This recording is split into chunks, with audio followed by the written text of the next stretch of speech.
Bonjour, je m'appelle Nathalie Yamb et aujourd'hui on va faire une battle. Vous connaissez le principe que vous avez vu soit dans l'émission The Voice, soit sur Insta, où deux artistes se défient. On a vu Brandy versus Monica ou encore Patti LaBelle versus Gladys Knight ou DMX versus Snoop Doggy Dogg. Eh bien aujourd'hui, je vous invite à voir une battle de la monnaie. Nous avons d'un côté la monnaie physique qu'on a en poche, les euros, les dollars, les dirhams, les cedis ou encore les francs CFA, objet de cette vidéo.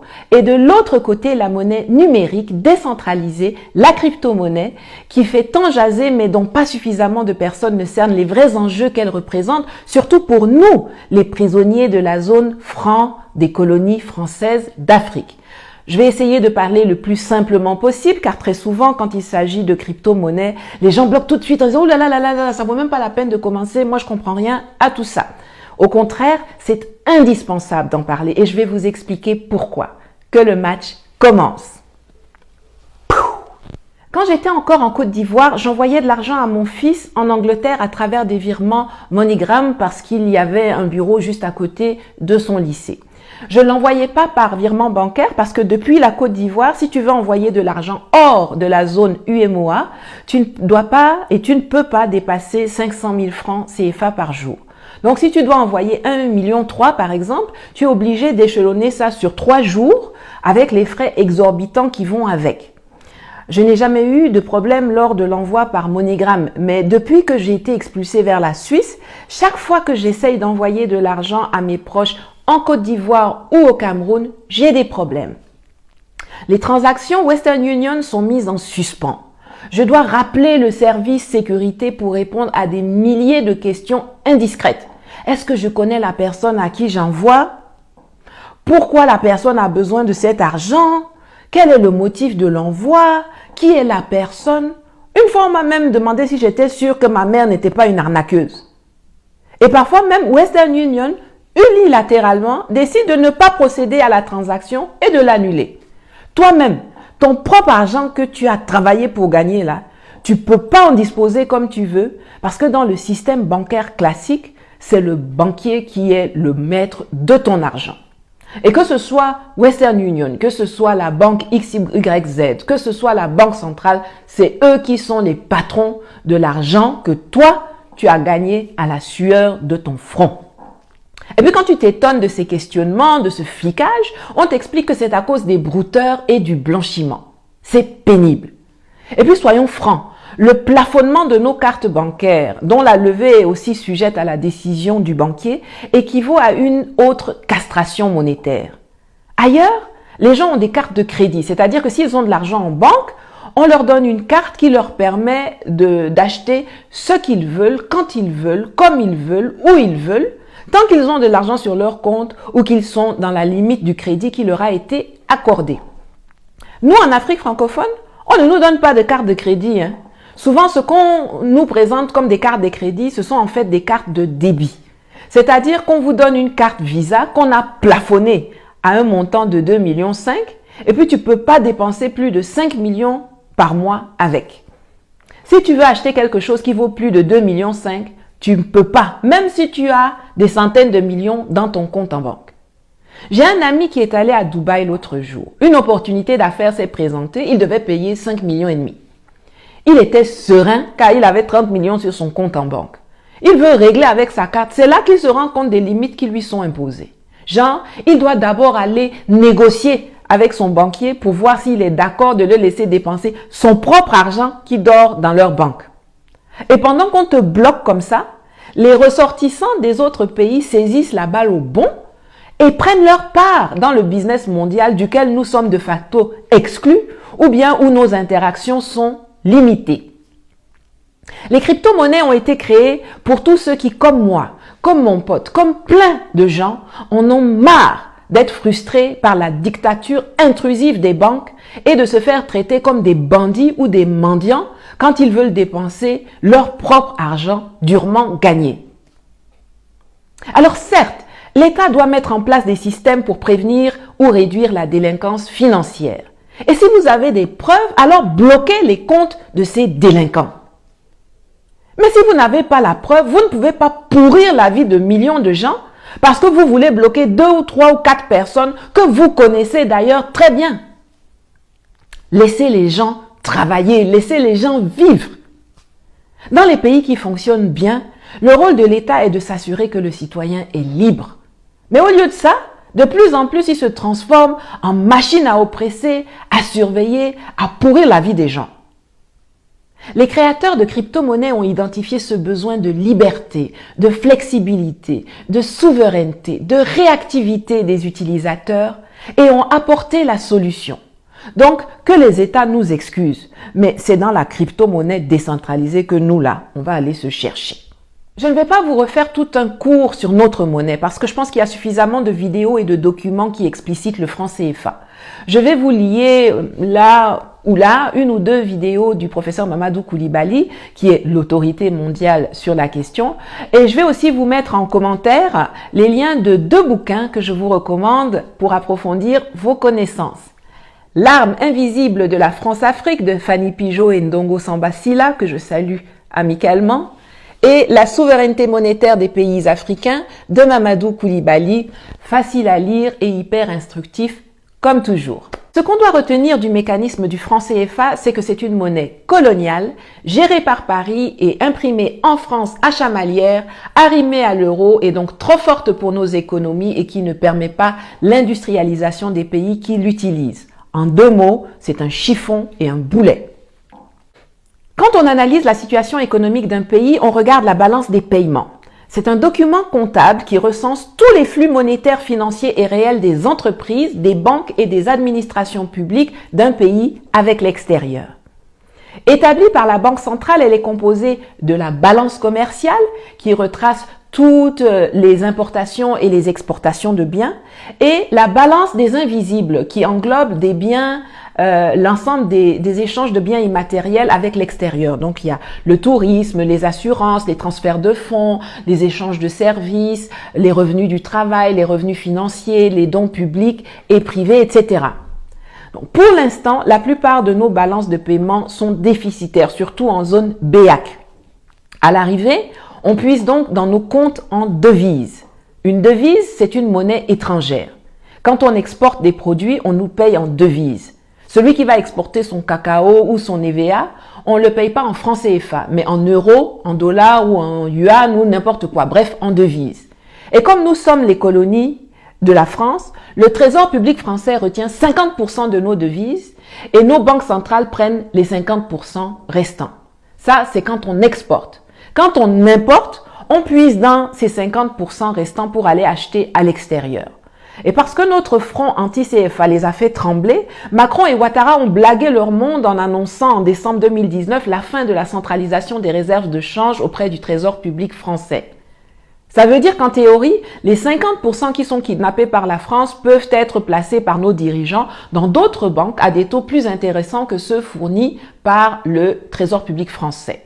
Mais factuellement, depuis 1 an et demi que l'annonce a été faite, rien n'a changé. De toute façon, le changement annoncé ne concernait que la zone Afrique de l'Ouest, pas l'Afrique centrale. Structurellement, nos économies ne sont donc pas positionnées pour nous conduire vers le développement. Qu'est-ce que la crypto-monnaie peut amener comme solution à ce problème structurel de déficit de nos balances de paiement? Je vais vous donner un exemple. Swalio vit en Allemagne. Son amie Marianne, qui se trouve à Douala, veut lui envoyer de l'argent. Si elle lui fait un virement bancaire par la BICEC ou la SGBC ou Western Union, la banque doit d'abord aller racheter des euros ou bien puiser dans le compte d'opération du Cameroun pour qu'on puisse envoyer les euros que Swalio va recevoir à Berlin. Ça, c'est juste le cas d'une personne. Maintenant, prenez le cas de millions de personnes qui font ce genre de transactions ou qui importent de la marchandise dans la zone CFA. Vous comprendrez alors pourquoi cela creuse notre endettement, sachant que notre compte en devise est nettement moins fourni qu'il n'est sollicité. Le compte en devise est petit et la demande est grande, puisque dans nos pays, là, on n'exporte pas beaucoup. Qu'est-ce qu'on fabrique de bon pour exporter à part nos billes de bois, notre café, notre cacao et puis notre EVA? Par contre, on importe presque tout. Et comme on n'a pas assez de devises, puisque la moitié est kidnappée au Trésor public français, on va s'endetter pour répondre à la demande, mais la dette doit elle aussi être remboursée et aussi en devise. Donc à la fin de la journée, c'est un cercle vicieux. L'endettement augmente et le développement est au point mort puisque l'État n'arrive pas à financer l'économie. Qu'est-ce que la crypto-monnaie peut faire pour changer cette situation? Déjà, les échanges peer-to-peer, d'individu à individu, permettent de ne plus puiser dans le compte en devise. Reprenons Marianne de tout à l'heure. Elle peut envoyer de l'argent de son compte crypto au compte crypto de Swalio, directement, sans passer par la banque. Je ne vais pas entrer dans le détail des procédures back-office de la crypto, car je pense qu'il y a suffisamment d'informations faciles à trouver sur Google ou sur YouTube sur le sujet. Sachez simplement que c'est un système décentralisé, crypté par des algorithmes et sécurisé par un protocole qu'on appelle la blockchain. Alors si un jour Marianne décide d'importer une voiture, dans une transaction classique, ça va nécessiter la sollicitation du compte en devise. Par contre, si elle envoie de la crypto-monnaie, disons par exemple des bitcoins, ça part directement de son compte crypto à celui de Swalio, sans passer par le compte d'opération. C'est comme ça qu'on appelle aussi le compte en devise de la BEAC pour l'Afrique centrale et de la BCAO pour l'Afrique de l'Ouest. Et Swalio transforme ça en euros et puis il lui achète sa Mercedes qu'il lui envoie par bateau.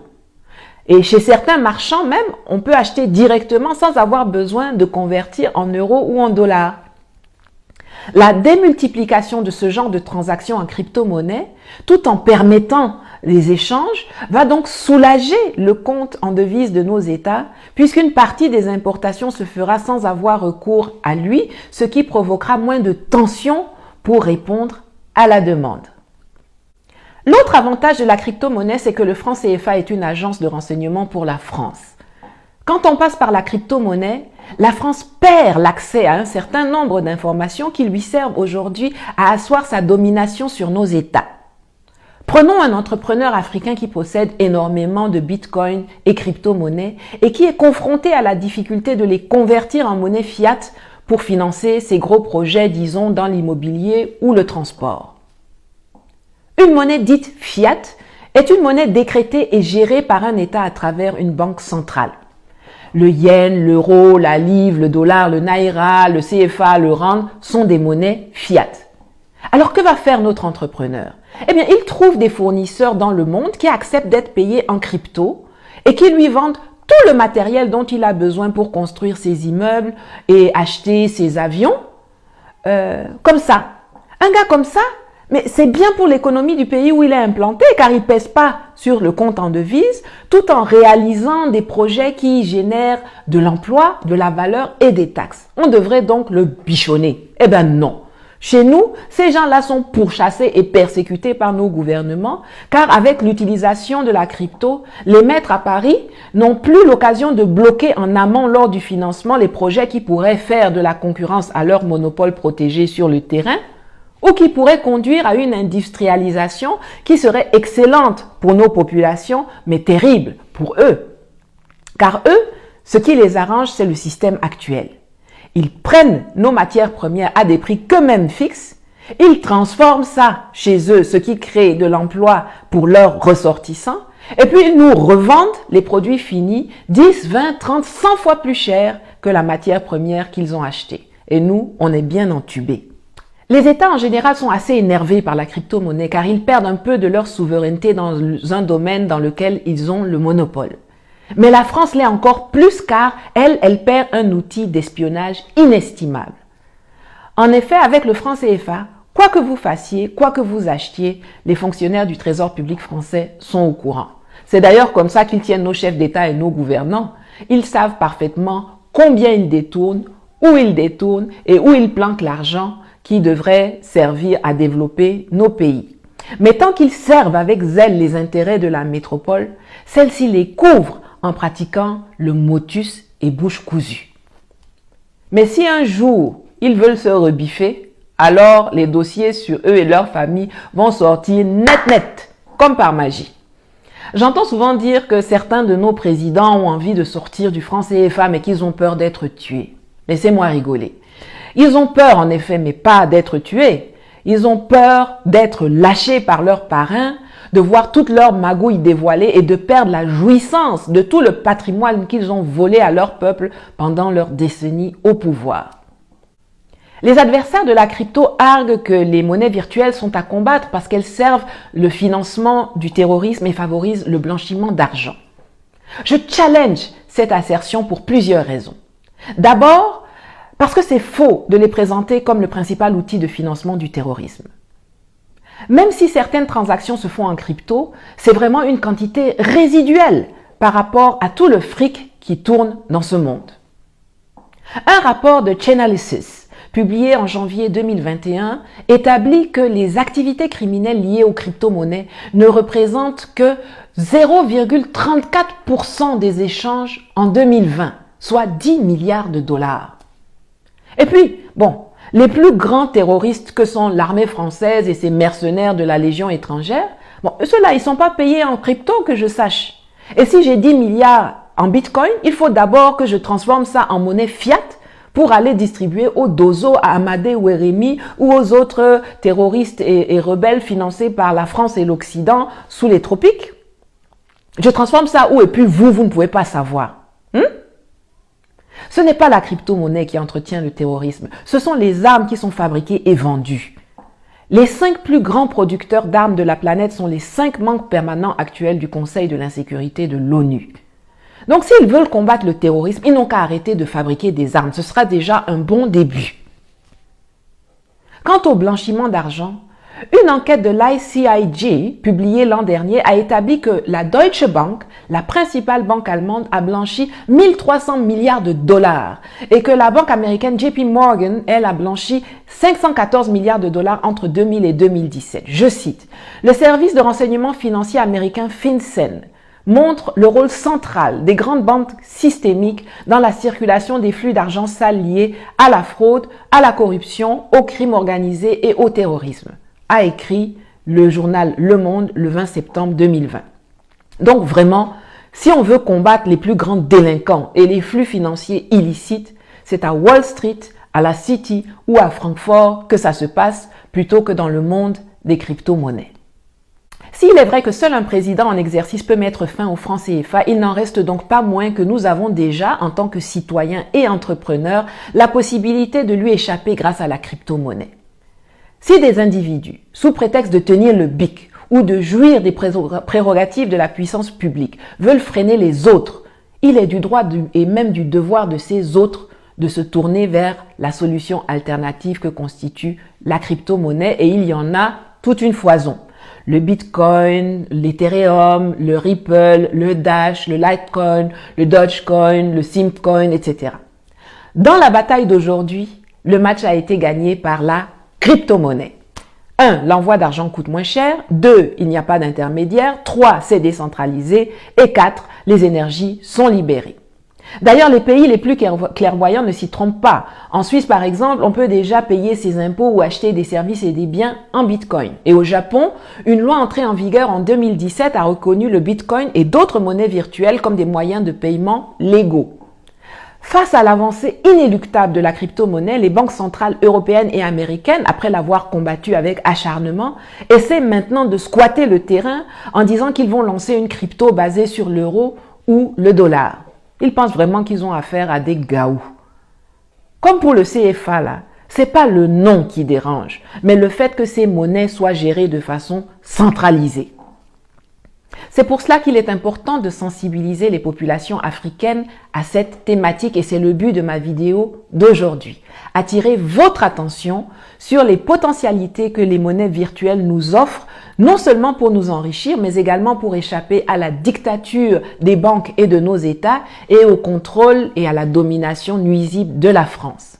Nous, Africains, on doit s'intéresser à ça. Nos gouvernants de la zone CFA, s'ils étaient intelligents, devraient aussi s'atteler à devenir des havres pour les entreprises de crypto. Car les réticences de certains États envers la monnaie numérique ne tiennent pas en ce qui nous concerne. En général, comme je l'ai dit tantôt, les États ont 2 soucis.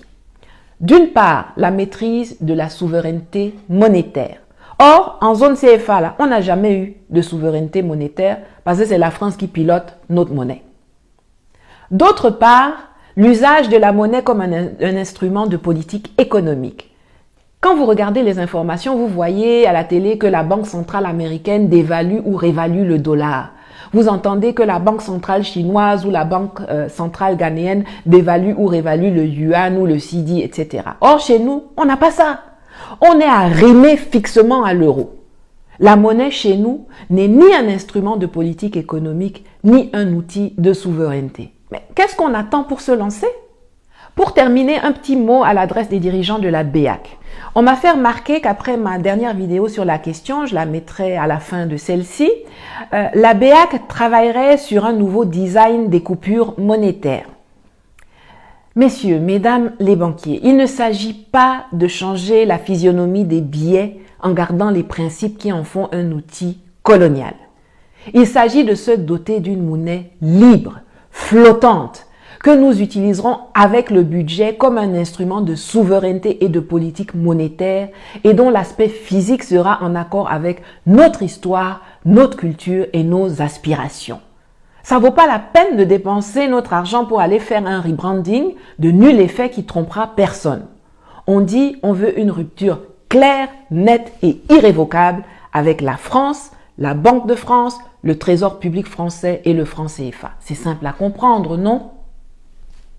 Chers amis, en attendant que les dirigeants de nos États et de nos banques centrales deviennent garçons, émancipons-nous de la tutelle de ces émasculés et de leurs chefs et allons-y dans la crypto-monnaie.